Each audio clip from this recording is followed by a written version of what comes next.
दोस्तों, साबूदाने की खीर बनाने का बहुत ही सिंपल तरीका है, लेकिन बहुत से लोगों की प्रॉब्लम होती है कि आपका साबूदाने की जो खीर होती है वो आपका ज़्यादा गाढ़ी हो जाती है। तो आज मैं आपको बता देता हूँ इसका मेजरमेंट, कभी भी आपकी खीर गाढ़ी नहीं होगी।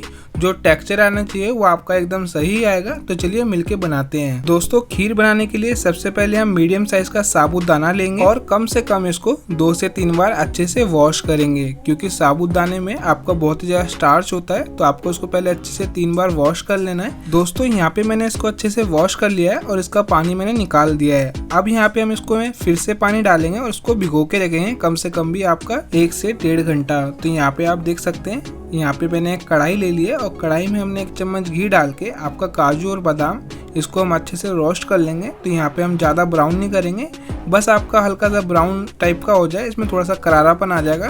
तो यहाँ पे आप देख सकते हैं अब ये हल्का सा लाइट ब्राउन हो गया है, तो हमें इसी वक्त निकाल लेना है। दोस्तों, यहाँ पे आप अपनी चॉइस के हिसाब से सारे ड्राई फ्रूट डाल सकते हैं। तो अब यहाँ पे हम कढ़ाई ले लेंगे और जो आपका कढ़ाई में दूध डाल लेंगे। तो यहाँ पे मैंने आपका 1 लीटर दूध डाल लिया है। अब दूध को हमें चला चला के अच्छे से उबाल लेना है। अगर आप चलाओगे नहीं तो दूध आपका चिपक सकता है नीचे।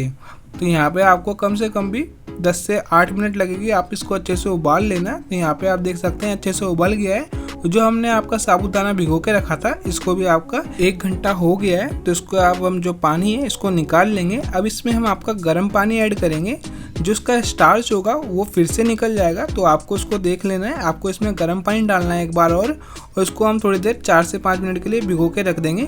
फिर इसके बाद मैं आपको दिखाता हूँ कि तो अब ये थोड़ा सा और सॉफ्ट हो गया है। तो यहाँ पे आप देख सकते हैं, मैं आपको एक दाना चेक करा देता हूँ। तो आपको इस तरीके से इसको प्रेस करके देख लेना है, ये आपका चिपक जाएगा, तो मतलब ये अच्छे से सॉफ्ट हो गया है। तो यहाँ पे हम इसका फिर से पानी निकाल लेंगे। इसके बाद हम इसको खीर में डालेंगे जो आपका साबूदाने की बना रहे हैं। तो यहाँ पे आपका दूध उबल चुका है। तो यहाँ पे मैं आपका साबूदाने को डाल लूँगा। तो यहाँ पे आप देख सकते हैं मैंने यहाँ पे साबूदाने को डाल दिया है। अब इसको हमें थोड़ा चला लेना है और आप देख सकते हैं ये साबूदाना जो हमारा एकदम अच्छे से पका लेना है हमें। तो मैं आपको दिखा दूँ अभी टेक्सचर जो है अभी आपका ठीक है। जो आपके जो साबूदाना है ये अभी पका नहीं है। तो आपको मैं बता दूँ साबूदाना जो पकता है वो एकदम ट्रांसपेरेंट हो जाता है। तो अभी हमें इसको और चलाना है, कम से कम भी इसको 20 से 25 मिनट लगेंगे इसको पकाने के लिए।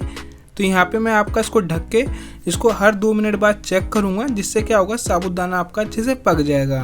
तो आपको इसको चलाते भी रहना है हर 2 मिनट बाद। चाहे आप इसको ढक के भी छोड़ सकते हैं, चाहे आप इसको रेगुलर चला सकते हैं। अगर दोस्तों आप इसको ढक रहे हो तो आप इसको हर 2 मिनट बाद चेक करना और आप इसको चलाते रहना। तो यहाँ पे अब साबूदाना जो है मेरा ट्रांसपेरेंट होता जा रहा है। तो यहाँ पे मैं इसमें इलायची डालूंगा। अब यहाँ पे मैं इसको देख सकता हूँ ये अच्छे से ट्रांसपेरेंट हो गया है। तो इसमें हम इलायची डालेंगे। यहाँ पे आप इलायची पाउडर का भी यूज़ कर सकते हैं, चाहे आप इलायची को कूट के डाल सकते हैं। इलायची डालने के बाद इसमें हम चीनी डालेंगे। तो चीनी आप अपने स्वाद अनुसार डालें। वैसे तो आपका 1 लीटर दूध में इसमें हम 120 ग्राम चीनी लगाएंगे। अगर आप ज़्यादा मीठा खाते हैं तो आप इसमें 150 ग्राम से 200 ग्राम लगा सकते हैं। तो यहाँ पे अब चीनी को अच्छे से मिला लेना है। और यहाँ पे मैं आपको टेक्सचर दिखा देता हूँ, आपका भी एकदम गाढ़ा नहीं हुआ है, क्योंकि देखो जो साबूदाने की जो खीर होती है ये आपका थोड़ी देर रखने के बाद गाढ़ी होती है। दोस्तों, तो आपको ये बात ध्यान रखनी होगी कि आपकी जो खीर है ये आपकी थोड़ी देर बाद गाढ़ी हो जाती है। तो आपको भी जो टेक्सचर है थोड़ा सा पतला रखना है, जो इसकी थिकनेस है आप इसको ज़्यादा पतला ना रखें, क्योंकि जो साबूदाने की खीर होती है ये गाढ़ी हो जाती है। दोस्तों, आपको साबूदाना आपका एकदम ट्रांसपेरेंट हो जाए जब तक पकाना है। फिर इसके बाद इसमें हम आपका काजू बादाम डाल लेंगे। आपके पास जो भी ड्राई फ्रूट आप डाल सकते हैं अपनी मर्जी के हिसाब से।